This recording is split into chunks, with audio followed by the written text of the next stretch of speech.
نبی پاک صلی اللہ علیہ وسلم کے مدینے آنے سے پہلے ایک شخص تھا، عبداللہ بن ابی سلول اس کا نام تھا. تو مدینے والے لوگ اس کو اپنا پیشوا مانتے تھے، اوس بھی خزرج بھی. اس کی تاج پوشی بھی کی، بڑی اس کی منتا تھی. جب حضور آ گئے تو اس کا کاروبار بند ہو گیا. اب لوگ یہ نہیں سمجھتے کہ میں غلط ہوں، لوگ کسی کے مفادات کو ٹھیس پہنچتی ہے تو مخالفت کرنے لگ جاتا ہے. اب اس کے حالات جب خراب ہوئے تو اس نے پتہ کیا کیا، جھوٹ موٹ کا کلمہ پڑھ لیا اور منافقوں کا ایک ٹولہ اس نے تیار کر لیا جس کا قرآن مجید نے سورہ منافقون میں ذکر کیا. ایک جنگ کا موقع تھا، نبی پاک صلی اللہ علیہ وسلم تشریف لے گئے تو عبداللہ بن ابی سلول بھی چلا گیا. حضرت عمر فاروق رضی اللہ تعالیٰ عنہ کے ایک غلام تھے، وہ پانی لینے کنویں پہ گئے. ادھر سے انصار میں سے، چونکہ حضرت عمر کے غلام مہاجر تھے، انصار میں سے ایک شخص پانی لینے پہلے سے آیا ہوا تھا. پانی بھرنے میں کوئی اختلاف ہو گیا، جھگڑا ہو گیا، مار کٹائی تک نوبت آ گئی. حضرت عمر کے غلام نے کچھ چیز مار دی، اس شخص کو زخمی ہو گیا. اس نے پکارا، عبداللہ بن ابی سلول نے سمجھا کہ موقع اچھا ہے، دوڑا ہوا آیا اور آ کر اس نے کہا، انصار مدینہ بھاگ کے آؤ، جلدی آؤ. اور بڑے غلط جملے استعمال کیے. کہنے لگا اگر ان لوگوں کو تم اپنا بچہ کچا کھانے کو نہ دیتے مہاجروں کو تو آج یہ تمہارے سر پہ نہ بیٹھتے. پکارا، مہاجر سارے اکٹھے ہو گئے، انصار سارے آ گئے. اور جب انصار آئے تو مہاجرین کو بھی پکارا، مہاجر بھی آ گئے. اب وہ گتھم گتھا ہونے لگے تو کسی نے جا کے محبوب پاک کے کان میں کہا، یا رسول اللہ وہاں تو مہاجر انصار لڑنے لگے. وہ پرانی لڑائیاں پھر سے جاگ گئی ہیں. نبی پاک تشریف لائے، حضور نے وہاں لفظ بیان کیے، فرمایا یہ تم نے کیا جاہلوں جیسا کام شروع کیا ہوا ہے. صلح کرائی، بعد رفع دفع کرائی، لوگ چلے گئے، معاملہ ٹھنڈا ہو گیا. لیکن عبداللہ بن سلول نے کہا کہ میں یہ موقع خالی نہیں جانے دوں گا. پھر گیا وہ اور جا کے انصار مدینہ سے کہنے لگا، ایک دفعہ جا لینے دو مدینے، تم نے میری بات نہیں نہ سنی تو جو وہاں بڑے سردار بیٹھے ہیں ان سے بات کروں گا اور معاذ اللہ ثم معاذ اللہ ہم ان بے عزت لوگوں کو مدینے سے نکال دیں گے، وہاں صرف عزت والے رہیں گے. یہ غلط جملے اس نے ادا کیے جس کو قرآن پاک نے سورہ منافقون میں بیان فرمایا ہے. اس نے یہ بات کی.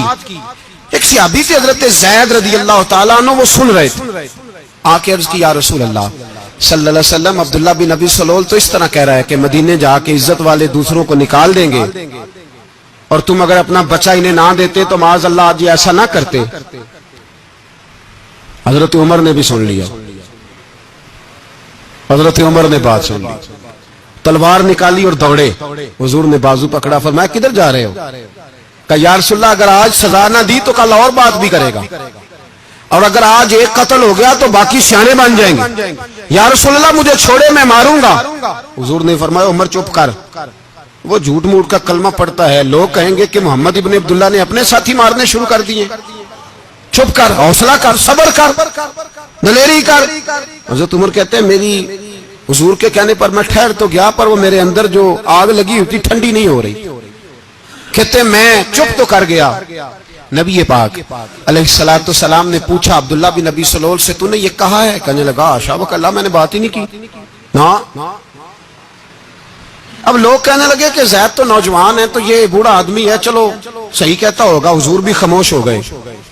اللہ پاک نے قرآن مجید نازل فرما دیا، فرمایا اللہ نے سن لی ان کی بات جنہوں نے یہ کہا ہے. اور پھر لفظ بڑے حسین ہے، فرمایا یہ کہتے ہم عزت والے ہیں؟ نہیں، وللہ العزت ولرسولہ وللمؤمنین. فرمایا عزت تو اللہ کے پاس ہے، اللہ کے رسول کے پاس ہے، اور عزت تو مومنوں کے پاس ہے، مومنین کے پاس عزت ہے. یہ قرآن پاک نے سارا مضمون بیان کر دیا کہ عبداللہ بن ابی سلول غلط کہتا ہے اور حضرت زید صحیح کہتے. حضور نے کچھ نہیں فرمایا، جا رہا ہے قافلہ. جب مدینے کی سرحد آ گئی نا، حدود مدینہ منورہ کی شروع ہوئی تو عبداللہ کا اپنا بیٹا، اس کا نام بھی عبداللہ بن عبداللہ تھا، اپنا بیٹا اس کا بڑا مخلص جانثار غلام تھا میرے رسول پاک صلی اللہ علیہ وسلم کا. وہ تلوار لے کے مدینے کی حد پہ کھڑا ہو گیا اور کہنے لگا میرے باپ تو نے اتنی بے ایمانی کے لفظ کہے کہ میں ان کو نکال دوں گا. کہے اپنی زبان سے کہ میں ذلت والا ہوں، رسول پاک کو اللہ نے بڑی عزت عطا فرمائی، کہے ورنہ میں تیری گردن کاٹ دوں گا. بول کہے حضور بھی عزت والے اور نبی پاک کے غلام بھی عزت. کہے اپنی زبان سے کہے میرے رب کا یہ فرمان ہے وَرَفَعْنَا لَكَ ذِكْرَكَ، حبیب میں خود تیرے لیے تیری شانوں کو بلند فرما دوں گا. تو کہا تو دشمن ہو کے کہنے لگا میرے بیٹے مجھے معاف کر دے، مصطفیٰ تو بڑی عزتوں والے ہیں، ان کے غلام شانوں والے. جب بیٹا تلوار لے کے سامنے کھڑا ہوا، شہرت ہوئی، اب نبی پاک نے حضرت عمر کی طرف دیکھا، کہا عمر تیری بات صحیح تھی، اب جو ہوا یہ زیادہ صحیح تھا. وہ میں نے تجھے کہا حوصلہ کر، تدبر کر، وقت کا انتظار کر، یہ صحیح ہوا کہ وہ صحیح تھا.